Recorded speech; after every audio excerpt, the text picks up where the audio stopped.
पुण्यातील टॉप 5 पेठ। नमस्कार मित्रांनो, आज आपण घेऊन आलो आहे एक खास व्हिडिओ पुण्यातील टॉप 5 पेठा। इतिहास, संस्कृती, खव्यांची ठिकाणं, वाड्यांचं वैभव आणि खास मराठमोळा टच। या पेठा म्हणजे पुण्याचा आत्मा। चला तर मग जाणून घेऊया कोणत्या आहेत या टॉप 5 पेठा आणि त्याच्या खास का आहेत।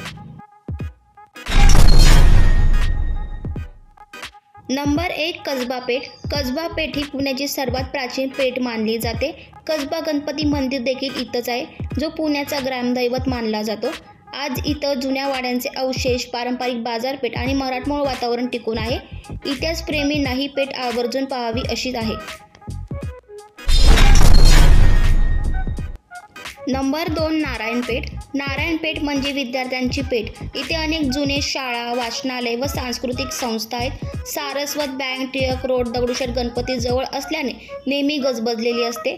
इथे अनेक जुन्या घरांची आर्किटेक्चर अजूनही जपली गेली आहे।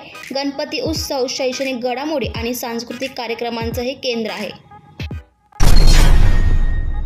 नंबर 3, सोमवार पेठ। सोमवार पेठ हे नावच सांगतं, सोमवार म्हणजे शिवाचा वार। ही पेठ आहे शिव मंदिर आणि धार्मिक परंपराची शान।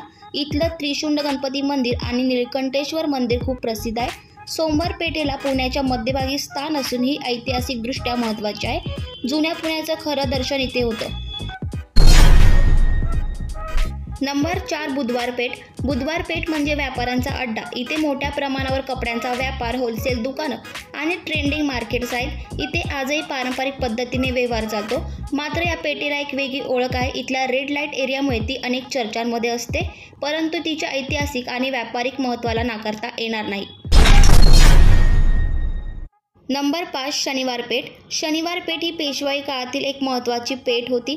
इथे शनिवार वाडा पेशव्यांचं प्रमुख निवासस्थान आहे। इतिहासात रस असलेल्यांना ही पेठ स्वर्गासारखी वाटते। तसेच जुनी मंदिरं, लहान गल्ली आणि सांस्कृतिक परंपरा अजूनही जिवंत आहे। पुण्याच्या गौरवशाली भूतकाळाचं दर्शन इथे घडतं। तर मित्रांनो, या होत्या पुण्याच्या टॉप 5 पेठा, जिथे इतिहास, संस्कृती, व्यापार आणि धार्मिक परंपरा यांचा सुंदर संगम आहे। तुमचं मत काय? तुम्हाला कोणती पेठ सगळ्यात जास्त आवडते? कमेंटमध्ये नक्की सांगा। व्हिडिओ आवडल्यास लाईक करा, शेअर करा आणि सबस्क्राईब करायला विसरू नका। धन्यवाद।